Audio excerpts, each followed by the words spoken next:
Ito na nga, magsasaing na ako habang nakasalang ang rice ko. Ayan, tignan ko may mga bata kong makukulit. Nag-e-enjoy sila maglaro. Ayan, bantayan mo ni Kuya Dos. At ito ang labahan ko. Diyos ko po, ilang araw na nag-uulan. Luto muna tayo. Instant noodles muna kasi may sa pakiramdam nila kay. Lutuan ko muna ng noodles at lagyan natin ng malunggay. Malunggay na lang kuha ko lang dyan. Kila Apo. Ayan, tanggalin naman natin isa-isa. Ayan, magkumulo na, lagay na natin. Maraming malunggay. Sarap ang malunggay. Nutritious pa po.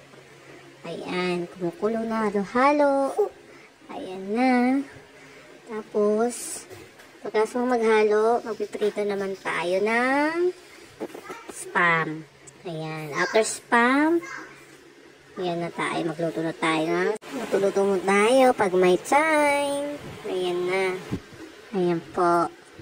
Tapos na ang kanin. Kakain na mga chikitings kung makukulit. Thank you po. Bye-bye.